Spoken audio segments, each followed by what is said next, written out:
Okay, hey everyone, we're Team 4. We're peak energy and grid stability, demand reduction. Basically, um, this is prepared by me, Mandy, Michael, Jaden, and Isabel. So before we can understand what the policy actually is that we're proposing, we have to understand some exigence and the current system with Maryland's grid. Right now we see a big issue in Maryland's grid where we see a huge rise in demand, but not enough capacity to reach that demand. And because we see this growth in demand, we also see costs rise because when demand rises and supply doesn't, costs have to go up.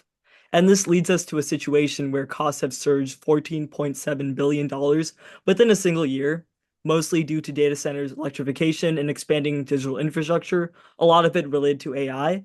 And this also affects the everyday Maryland consumer to the point where 1 in 6 Maryland households are behind on their utility bills. And right now, there's not enough supply to reach demand, so we look to demand reduction capabilities to address this issue.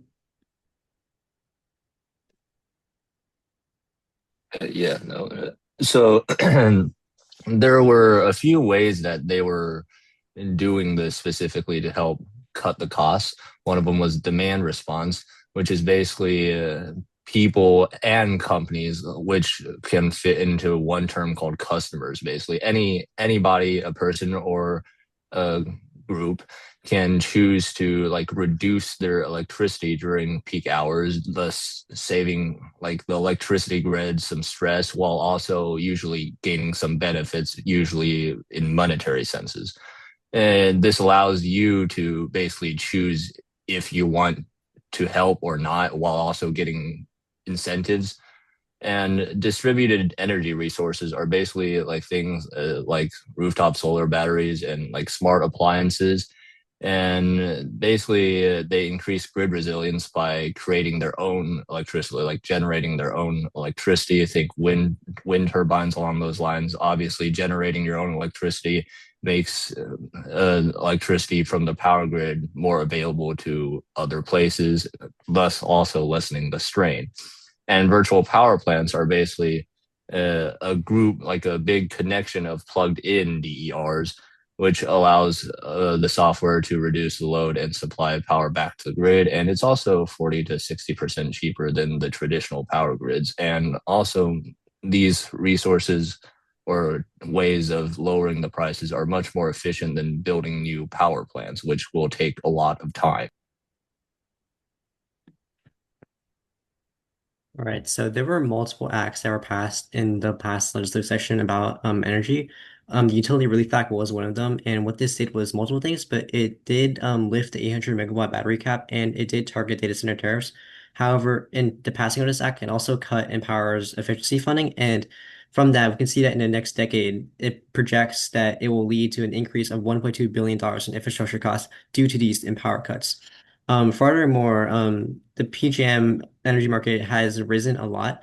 So capacity prices have actually hit the FRC cap. However, demand response programs only compromise about 5%. So this leaves a lot of potential and improvement in order to increase these demand response programs so that it does not so that these market prices don't impact customers as much. And additionally, there have been some bipartisan momentum. So, for example, the Empty Drive Act, the Virginia HB 2346 and Texas SB 1202. All of these acts signal a strong legislative precedent towards these energy problems. And currently, Maryland residential electricity costs around 22.4 cents per kilowatt hour, which is actually 24% above the national average. So this is something that needs to be swiftly addressed.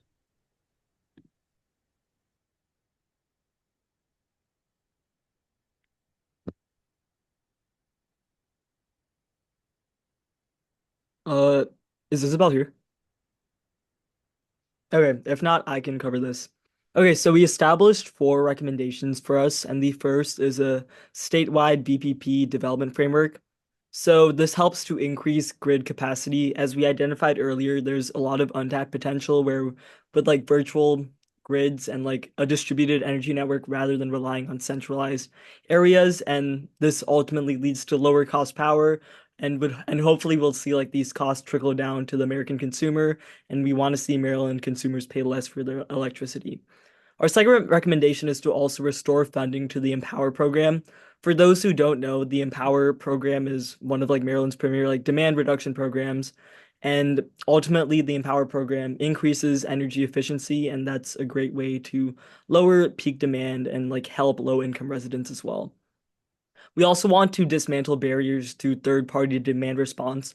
A lot of the demand response infrastructure we see right now doesn't come from the state. It comes instead from energy providers. So we want to make sure that it's like as easy as possible for electricity providers in the private sector to increase participation in these programs.